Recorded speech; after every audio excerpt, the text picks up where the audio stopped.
اگر نماز پیشین قضا شود بعد از نماز عصر و پیش از نماز شام خواندنش درست است یا نه؟ التماس جواب درست دهید.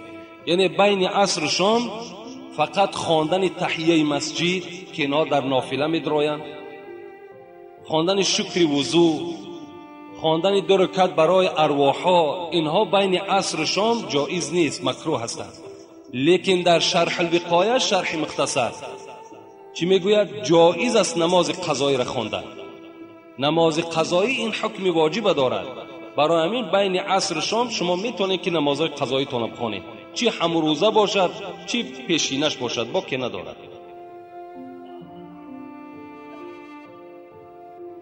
السلام علیکم. ناملای شیرین سخن، توی کردن ثواب است یا مولود؟ بعضن آدمان میگویند که مولود درست نیست. با سوال من جواب گردانید.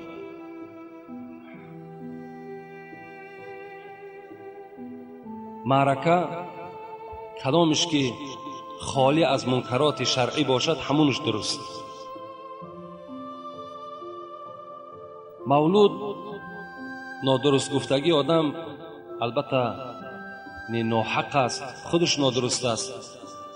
در رسول اکرم میگوید حدیث های مبارک در کدام اسلام بهتر است؟ ای پیغمبر خدا، کدام اسلام بهترین اسلام است؟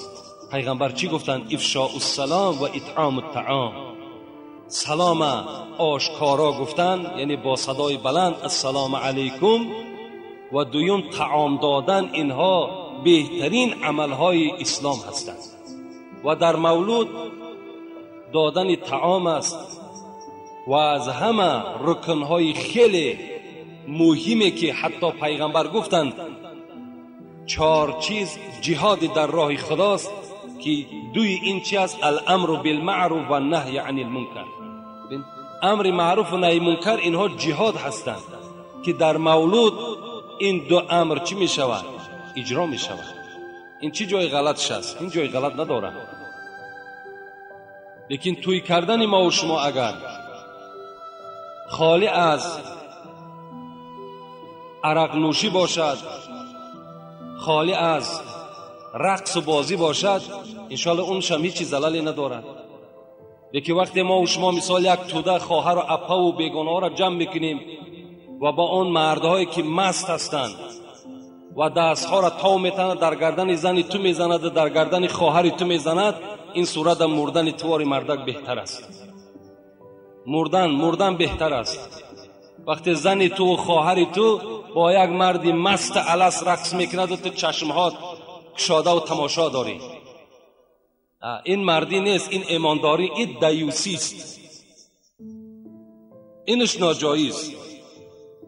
لیکن اگر با همین یک موسیقی اگر انجام بیابد خالی از حرام کرده های دیگر خدا باشد، با که ندارد مرحمت.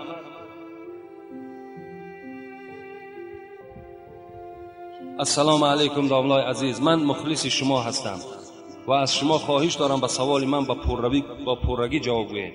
آیا با خانه حرام قسم خوردن به نکاح یکون ضرر دارد؟ البته. کسی میگوید که خانم حرام که من همین کار نکردم، در اصل کرد است، خانهش حرام می شود. این قسم قد شما هیچ وقت قسم نخورین که اینم یکی از واقع شدن طلاق ها هست. وقتی شما اگر قسم خوردین در حال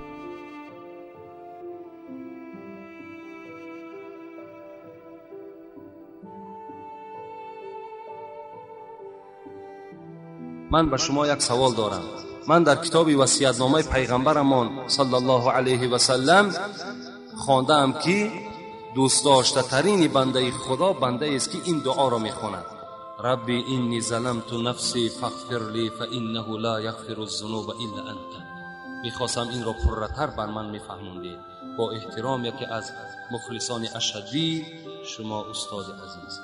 یعنی این دعای هست که معناش چنین است که پروردگارا من بر نفس خودم ظلم کردم و با جز ذات تو دیگر هیچ کس گناه مرا بخشیدن نمیتواند. خدای گناه مرا ببخش.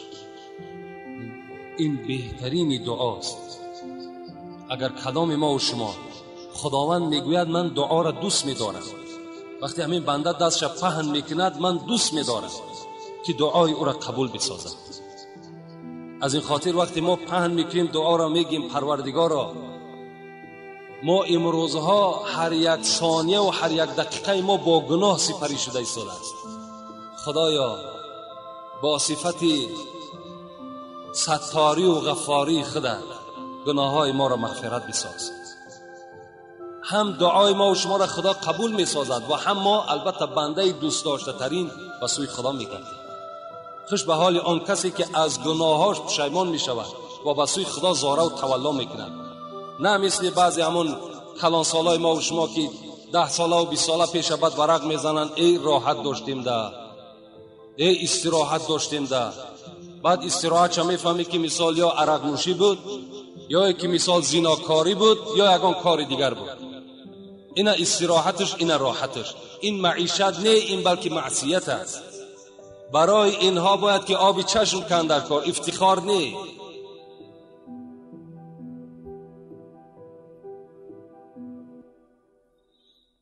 السلام علیکم داملای عزیز، درود و رحمت بر جان شما. اولا کسیته های مگنیتوفونی رو از کجا دسترس کنیم؟ سراغش کجاست؟ سراغش برادر ما جمشید نزد ما نشستگی هست. یعنی در دست همین که از تمام این کسیته های جمعه ما ثبت می شود. و خداوند در عمر و جان این برادر جمشید و برادرمان ایرج، فرزندی سردار بازار کلان، در همین کار بسیار یک سهم کلان گذاشتند. در همین مسجد هم دست یاری دراز کردگند. خدا اولا اینها را هم عمر دراز و تن صحت دهد. از اینها شما میتونید که این کسیته را دسترس کنید. دویم ابو جهل آیا ابو لهب است؟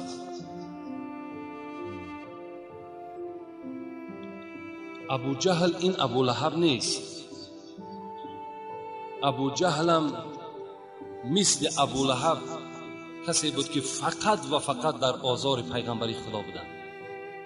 عبدالرحمن ابن عوف که یکی از صحابه مشهور است میگد من در صف جنگ بودم، در جنگ بدر، و نگاه کردم در پهلوم دو جوان بود، دو جوانی بسیار میگد سن و سالشان یک خرد بود و از مردم مدینه بودند و به سوی من مراجعت کردند که ای عبدالرحمن، ای عمک جان، با همین لفظ میگد مراجعت کرد ای عمک جان آیا ابو جهل را میشناسی؟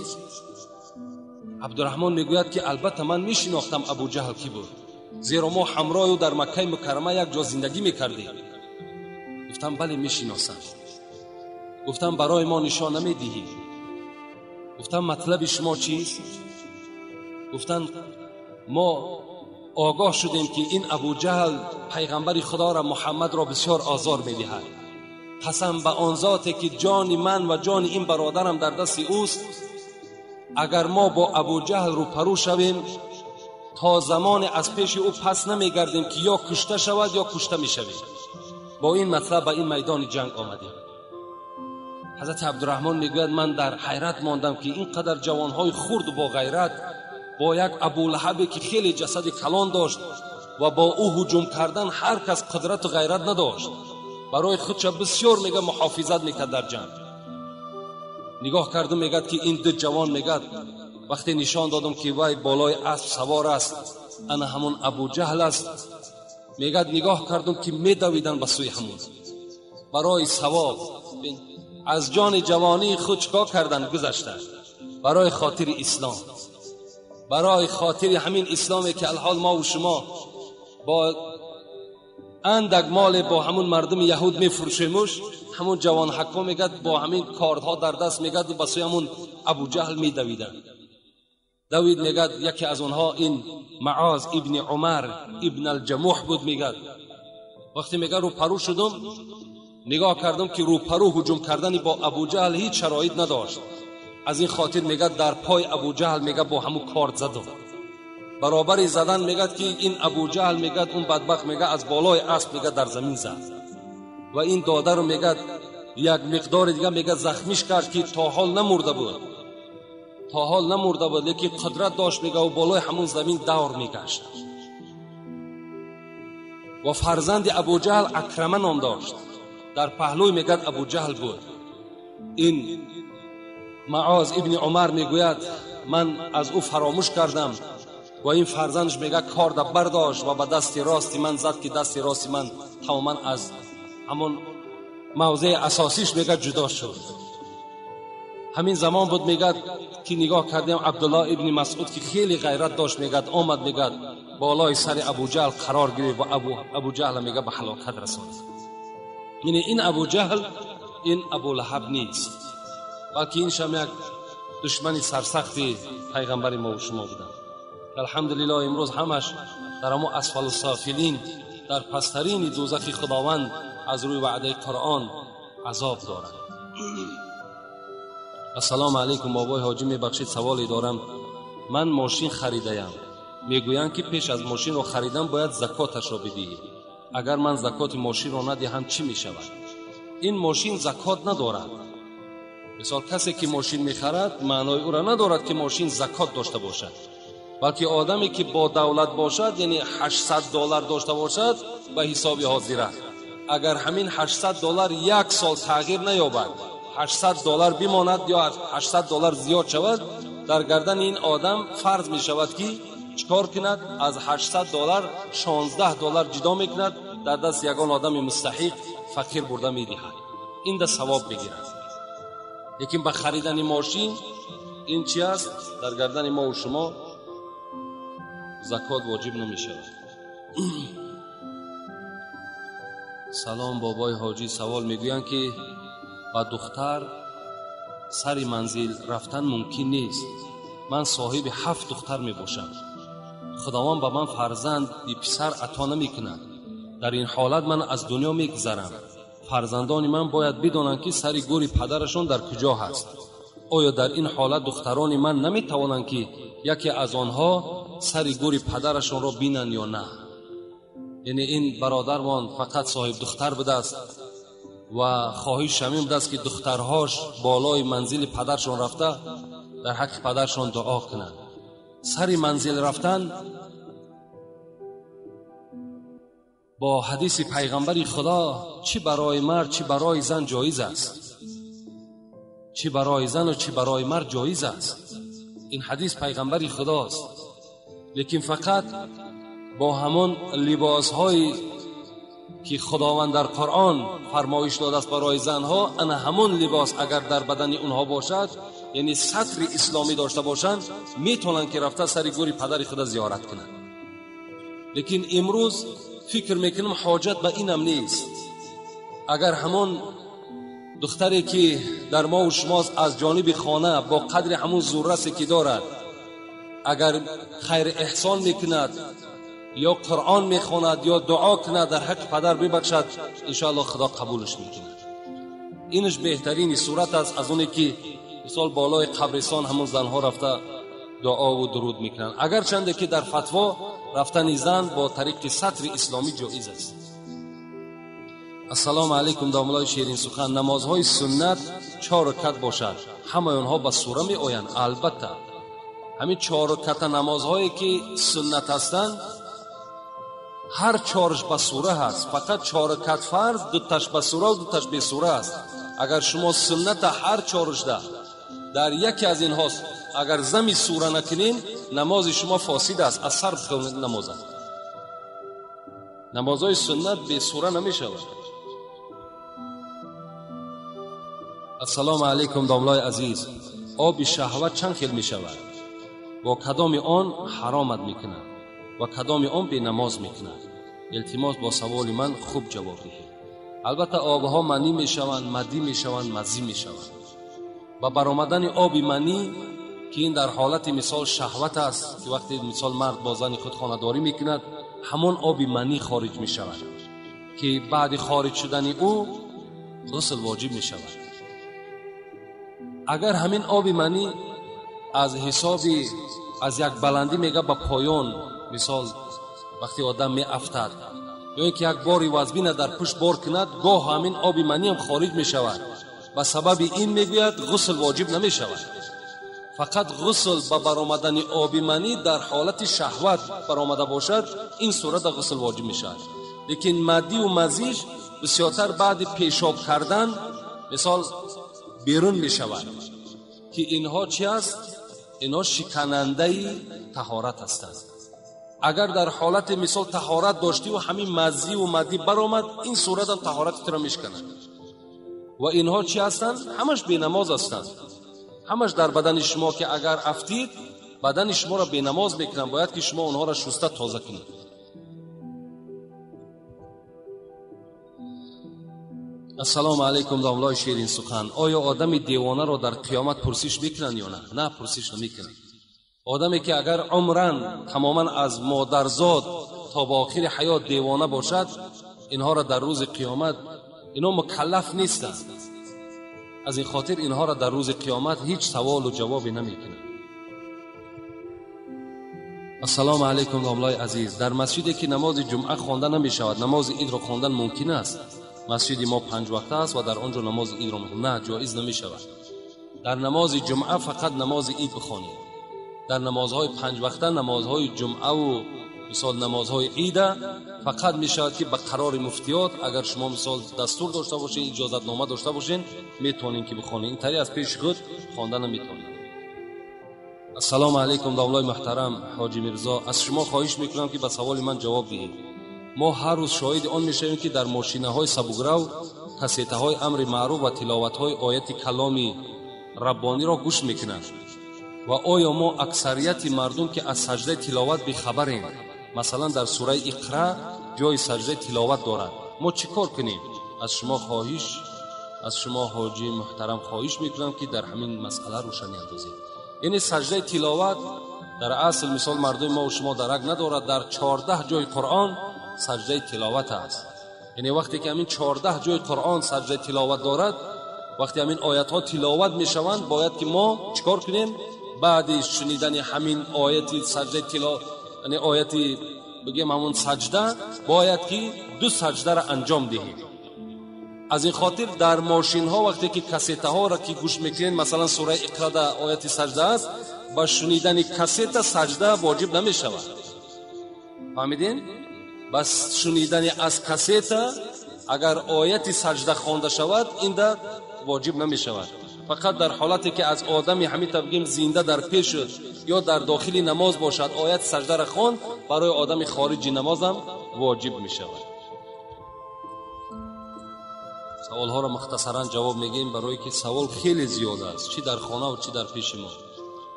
السلام علیکم داملای عزیز. مادر من سینش به 45 رسیده است اما نماز نمیخواند. من مادرم را میگویم که نماز خوان، او میگوید که سوره ها را از یاد کردن نمیتوانم. اگر رفته را در نزد دفتر را در جای نماز ماند و از روی دفتر خواند، نمازش درست است یا نه؟ و اگر صاف نخواند، نماز خوانده خودی من که پسری او هستم در نزد خداوند قبول و در نامه اعمالم نوشته می شود یا نه؟ التماس داملای عزیز جوابی درستی دهید. یعنی نماز شخصی که مادرش پدرش نماز نمیخواند، فرزند نمازخوان، نمازش البته در نامه اعمالش ثوابش نویسنده می شود و همچون نمازخوان در پیش خداوند محشور می گردد. یعنی این نماز خواندن ما و شما به نماز خواندن پدر و مادر هیچ دخالتی ندارد. از این خاطر وقتی که دفتر اگر بگذارد در پیش از بالای اون نماز خوانده بتواند، اینم جایز است. یعنی جایز است که در پیش دفتر مانده و نماز خواند، از او یکی نماز نمیخواند. این البته ثوابش زیادتر است. السلام علیکم حاجی میرزا. روز می شود که من از کار دیر می آیم، تا نماز شام نزدیک شد آبی گرم نیست، تا آب گرم میکنم وقتی نماز میگذرد، با آبی خنک درست است؟ بعضی روز می شود البته درست است. با آبی خنک هم شما طهارت کرده می توانید، لیکن در حالت آبی خنک استفادهش درست نمی شود که اگر شما مریض شوید. از حساب آبی خنک اگر در وجود شما زلال و نقصان پیدا شود، این صورت آبی خنک ترک کنین و تیمم کرده نماز بخوانید. اگر شرایط آبی گرم قطعی مثال یگان زلال در وجود شما پیدا نشود، بعد با آبی گرم چیکار میکنین؟ طهارت میکنین، نماز خواندن میگیرین. السلام علیکم داملای شیرین سخن. با همین سوال من جواب گردانید. میگویند که در خانه صورت گرفتن اوبال است، راست است یا دروغ؟ ده ها بار ما تاکید کردیم که صورت گرفتن اگر بی عذر باشد یعنی نه برای مثال پاسپورت و نه برای شهادتنامه و نه یک مثال قصد سفر و دیگر اینها حالتهای ضرورت هستند. اگر در این حالتها شما صورت بگیریم با که ندارد، لیکن اینش رفیق ما، اینش مثال طلبه ما گفته قطعی اینا صورت میگیریم، اینش در نزد خداوند شما گناهکار میشید، زیرا که خودش یک اسراف است، هیچ معنی هم ندارد. نه در خانه صورت بگیرید نه در بیرون خانه صورت بگیرید، نه در خانه هاتون صورت ها را کشال کنید. امروز خانه همی کدام مسلمانی که میدروی حاضر البته صورت هست. تمام من نمودی صورت چی در حمامای ما و شما و چی در پرهای دیوال ما و شما کشال هستند. امروز ایرا اکتفا نکردند با بعض مثال جوانهایی که علاقه صاحب دولت شدند، رفته مثال در شهرهای با از کلاب ما و شما بیرون در قالین ها همون صورت ها را مثال میزنند گرفته میارند. این چی معنی دارد آخه؟ هیچ معنی ندارد.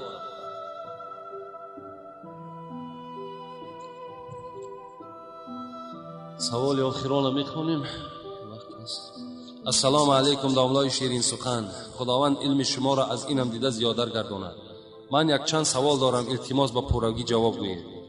دیوس چیست و کدام نمود آدم ها را دیوس گفتن ممکن است؟ وقتی که آدم از دنیا میگذرد طبق میگردانند، این کار در اسلام است یا نه؟ زیرا اکثر آدمان مرده را در همین وقت میگویند که پول بیار مادرت پدرت یا برادرت را آبرو کنی. یعنی دیوس ما با شما خبر دادیم دیوس کی هست؟ کسی که غیرت در خانه خودش ندارد. یعنی وقتی که سخنش در زنش نمیگذرد در دخترش نمیگذرد این دیوس میگن در اسلام. لیکن آدمی که مثال طبق میگردانیم مثال دوره میکنیم، در اصل مثال اینها نه در آیت نه در احادیث های پیغمبر است که ما و شما دوره میکنیم برای مرده ها. لیکن برای مرده ها فقط در مسئله همین ذکر می شود که هر یک نمازی که از همون انسان در حالتی که یعنی دیگر قدرت خواندنش نداشت از او اگر فوت شده باشد، مقدار 2 کیلو گندم برای هر یک نمازش جدا میکنیم، یک آدم مستحق میتیم، خداوند به سبب همون 2 کیلو گندم دادگی همون نماز از بنده میبخشد. لیکن در حالت اون بنده قضا کرده باشد که دیگر در حالت خودش نیست، یعنی دیگر هوش ندارد، جانش هست لیکن تماما در اختیار خودش نیست، این حالت دا چیکار کرده میتونیم؟ این حالت دا میتونیم که در هر یک نماز ممکن 5 نماز ممکن 10 نماز اگر همون آدم در حالت بیهوشی باشد جمع میکنیم، هر یک نماز شد 2 کیلو گندم در دست یک آدم مستحق میتیم، خلاص. اینه که مثال بخشیدم قبول کردی، بخشیدیم قبول کردی، خیلی میگیم چی معنی نداره. حتی مثال میگیم یک آدمی که در عمرش نماز نخونده است میگیم بعضی را قضا کرده است و بعضی را ادا کرده است. در اصل ما دروغ گفتیم و ادا نکرده است. اکنون که ندای پرصدای ارجعی الی ربک راضیه مرضیه به گوش این بیچاره رسیده است، به سبب موت از ادای آن عاجز آمده است. از این خاطر اینا از اسلام نیستند. کسی که اگر در حق پدر و مادرش میخواهد که مثال فدیه صوم صلات دهد، این است که اگر هم پدرش در حالتهای بیماریه که در اختیار خودش نبود نماز ترک کرده باشد، انا این حالت ما حساب میکنیم 2 کیلو گندم سر هر یک نمازش میدهیم، انشاءالله خداوند اون نمازها را میبخشد. السلام علیکم دولای محترم، از شما اول بخشش و بعدم پرسش. من 5 سال شد که نشأه میکشم، لیکن 5 وقته نماز را میخوانم، آیا روا هست یا نه؟ با همین را میفهموندی. البته مثال وقتی که انسانی که نماز میخواند باز نشه میکشد، نماز میخواند عرق مینوشد، نماز میخواند زنا میکند، این معنای چی را دارد؟ این معنای مسخره کردن با دین خداست، مسخره کردن است. از این خاطر اینها در نزد خدا این نماز و این عبادتش هیچ قدر قیمت ندارد، اینا در نزد خدا قبول هم نمی شود. نماز کسری صدق و صفا نیست اگر در کعبه بگذاری روا نیست. همین نمازی که اگر ای صدق نباشد، نمازی که از پاکیزگی و از تحت دل نباشد، اگر شاعر میگه در کعبه که بخوانش خدا قبولش نمیکنه. از این خاطر کسی که نماز میخواند، کسی که راه اسلام برای خودش اختیار کرده است، با تمام آن چیزی که از این گر تو میخواهی مسلمان زیستن نیست ممکن جز به قرآن زیستن. اگر میفارد همین عنوان مسلمانی را، چی در دنیا تو را مسلمان میگن چی در آخرت، چیکار کن؟ از همین قانون قرآن بیرون نشو. قرآن نشر هم حرام گفته است، عرق هم حرام گفته است، زنا هم حرام گفته است. از این خاطر وقتی تو در حرام خدا میدروی باز عبادت میکنی، این هیچ معنی ندارد. اینجا دو سوال بسیار بحث طلبند. انشاءالله اینها را در باب تقدیر یک برادر سوال کرده است. اینجا دو کس سوال دادن در باب تقدیر. انشاءالله خیلی بعداً این سوال ها را میخونیم و باب تقدیر را با شما بحث میکنیم. سوال آخران را میخونیم. السلام علیکم بابای داملا، سوال: برای چی قرآن ها از یکدیگر از تشدید زیر زبر فرق میکنند؟ من قرآن را میخونم، در یک تاش میشاء و در دیگرش میشاء، من یشاء و میشاء نوشته است. آیا کدام اینها درستند؟ قرآن ها غلط نیستند، قرآن ها درستند، لیکن فهمیش همین برادر خودش غلط است. همین برادری که مثال میگه در یک تاش من یشاء، در یک دیگرش می یشاء آمده است. در اصل برای قرآن خواندن باید تجوید خواندن در کار. اگر کدام شما تجوید نمیخوانین، یعنی تجوید یگانه کتابی هست که شما را راه درست قرآن نشان میده. همین من یشاء، همین جا همین نون برای چی من یشاء می شود؟ برای 4 حرفی است: یا و میم و نون و واو. بعد نون ساکن اگر همین ها آمدن، هر آینه نون پرتافته می شود و در این حرفا داخل کرده می شود. یعنی من یشاء، درستش من یشاء می شود. اگر تو تجوید می خواندی این سوال البته از ما نمی کردی. برای همین قرآن اینش از اینش فرق دارد. همین سخنها را پرتایم. همین در مردم کلاب ما و شماست که نه این کتاب این خیل میگد، این کتاب این خیل میگد. نه، کتابا همه درست، همه صحیح، مگر مردم خودش غلط هستند، مردم خودش نمیفهمند. بابای حاجی التماس یک جمعه را درباره چگونگی عذاب گور و پول صراط و سوالهای منکر و نکیر نقل میکردید. ممکن تسلای دل من زیادتر و خوبتر میشد. ما در این بابا صحبت داشتیم. میگویند که حضرت امام مسکره جان پسر حضرت علی است. آیا این درست است یا نه؟ برای ما و شما بودن همین حضرت عسکری است، مسکری است، همینا را فهمیدن هیچ حاجت نیست. بچه علی است یا بچه حضرت عثمان است، چی لازم ما و شما ده؟ اگر چنده که را مسکری جان نمیگن، عسکری جان میگویند. اینا مرقب چون در اینجا نیست. نه اینش، نه مثال حضرت سلطانش، اینا در جنگ حضرت علی کشته شدگیند. وقتی با معاویه جنگ میکنن، همین حضرت سلطان ویس قرنی در همون جنگ کشته میشود از پشت حضرت علی. اینا مرقداشون نیست، با حدیث های صحیح هست.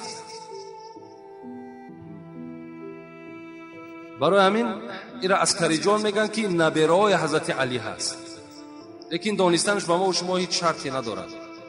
بارانی که روز قیامت میبارد میگویند که مثل نطفه برین است. این نطفه چیست و باران چگونه میریزد؟ ما اینا را صحبت کرده بودیم که این یکی از نشانه های قیامت است که تمام مردم وقتی که از دنیا میگذرند، یعنی دنیا که وقتی تمام میشود، خداوند از آسمان 40 روز آب منی میبارد. همین آب منی نطفه‌ای که از مرد جدا میشود، همین خداوند مثل بارش میریزد که همینها در تمام استخوان و جسدی که در زمین هست تأثیر میکند و از همین نما یافته چکار میکنند؟ میسبزند و نزد خدا حاضر میشوند. و آخر دعوانا ان الحمد لله رب العالمین. پروردگارا ثواب و اجرهای این موعظه را در نامه اعمال این جمعیت ما خدایا کتابت بفرمایی و این برادرهایی که ما را سوال کردند با سبب نگاه کردن به کتابها شد، خدایا همه اینها را عمر دراز و تن صحت و خاطر جمع نصیب بگرداند. و برادرانی که اینجا خیر احسان ها کردند، هر مراد و هر مطلوبی که در دل دارند، خدایا برآورده خیر بگردانی. آمین یا رب العالمین. اینجا حاضر. اینجا در یک چند برادرها یاردم‌ها کردن، اینا را در حقشون دعا میکنیم. بعداً